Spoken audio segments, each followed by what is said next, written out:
real partnerships and alliances based on hard power, not just flags and fancy conferences based on theories and hot rhetoric. Our allies are not children. They're nations capable of doing far more for themselves than they have. And it's time they stand up, and they are. Under President Trump's leadership, relations between the United States and China are better and stronger than they've been in many years. President Trump and this administration seek a stable peace, fair trade, and respectful relations with China. This line of effort is based on flexible realism, not naivete. An approach aimed not at domination, but rather at a balance of power. A balance of power that will enable all of us, all countries, to enjoy a decent peace in an Indo-Pacific where trade flows openly and fairly. After years of neglect, the United States will restore U.S. military dominance in the Western Hemisphere. We will use it to protect our homeland and access to key terrain throughout the region. We will also deny adversaries' ability to position forces or other threatening capabilities in our hemisphere. Past administrations perpetuated the belief that the Monroe Doctrine had expired. They were wrong. The Monroe Doctrine is in effect, and it is stronger than ever under the Trump corollary. A common sense restoration of our power and prerogatives in this hemisphere, consistent with U.S. interests. The second line of effort for the War Department is deterrence against China, through strength, not through confrontation. Under President Trump's leadership, relations between the United States and China are better and stronger than they've been in many years. President Trump and this administration seek a stable peace, fair trade, and respectful relations with China. In November, President Trump and President Xi reached a major breakthrough in trade, putting both nations on a strong economic pathway. Reciprocal state visits in 2026 provide the opportunity for even more progress. The War Department is committed to the same approach, opening a wider range of military-to-military communications with the People's Liberation Army, aimed at deconfliction and de-escalation. We laid the groundwork for this with our counterparts months ago at ASEAN in Malaysia, and will continue that work. This line of effort is based on flexible realism, not naivete. An approach aimed not at domination, but rather at a balance of power. A balance of power that will enable all of us, all countries, to enjoy a decent peace in an Indo-Pacific where trade flows openly and fairly, where we can all prosper and all interests are respected. That's the world that we seek in the Indo-Pacific, and that is what our approach is designed to produce. We will be strong, but not unnecessarily confrontational. To quote another great Republican president, we will speak softly and carry a big stick. As I said at Shangri-La earlier this year, we're not trying to strangle China's growth. We're not trying to dominate or humiliate them, nor are we trying to change the status quo over Taiwan. Our interests in the Indo-Pacific are significant, but also scoped and reasonable. This includes the ability for us, along with allies, to be postured strongly enough in the Indo-Pacific to balance China's growing power. This means ensuring none of our allies are vulnerable to sustained, successful military aggression. This is what we mean by deterrence in the Indo-Pacific. Not dominating China, but rather ensuring they do not have the ability to dominate us or our allies. It's common sense. In this vein, our role at the Department of War is essential.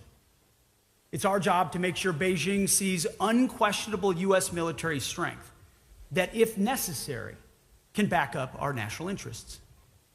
Even as we make clear our peaceful intentions, we insist that, as a Pacific nation ourselves, China respect our long-standing interests in the Indo-Pacific. And not just insist, but maintain the manifest strength to underwrite it. This involves respecting the historic military buildup they are undertaking. Our department maintains a clear-eyed appreciation of how rapid, formidable, and holistic the military buildup has been. We take these capabilities seriously. It would be silly and frankly disrespectful not to.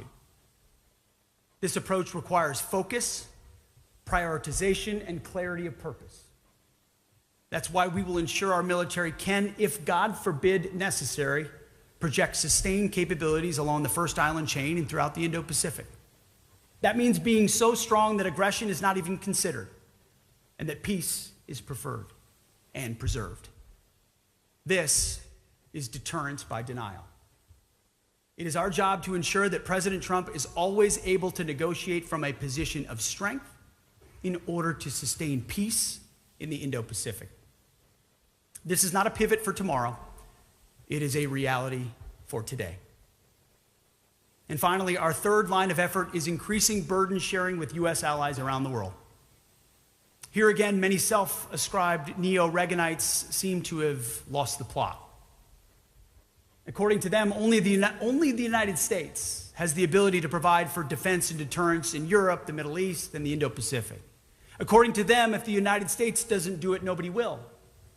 In fact, according to some, America is actually better off subsidizing these allies' defenses, even if they're perfectly capable of doing more for themselves and our collective defense. That is, of course, patently ridiculous, not to mention insulting to our allies. It's actually vitally important for America's allies and partners to step up and do their part for our collective defense. This isn't just a matter of doing right by Americans who are rightfully frustrated by years of allied free-riding. This is pragmatic. As we rightly prioritize our homeland, hemisphere, and the Indo-Pacific, threats persist in other regions, and our allies need to step up. And step up for real. Our allies in Europe face Russia. Iran has been set back by the president and Israel's actions, but remains a threat in the Middle East. And of course, North Korea looms on the Korean Peninsula. We must also prepare for the possibility of simultaneous threats in different regions. That doesn't mean we think such simultaneous action is likely or even necessarily inevitable, but it's something the Department of War must be prepared for. And the best way to prepare for this is not by pretending we can do everything or be everywhere, effectively handing a permission slip for our allies' laggardly defense efforts. This neo-Reaganite attitude led us to fritter away our soldiers' lives, our natural resources, and our citizens' support in rudderless wars. Our approach is fundamentally different and in keeping with the noble tradition of President Reagan as well as Nixon and Eisenhower. We will actually, for real, get our allies and partners to step up and do their part.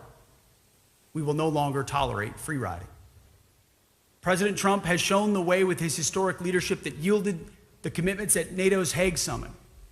There, NATO committed to spend 5% of GDP on defense, 3.5% on core military, and 1.5% on security-related investments, and pledged to take primary responsibility for Europe's conventional defense.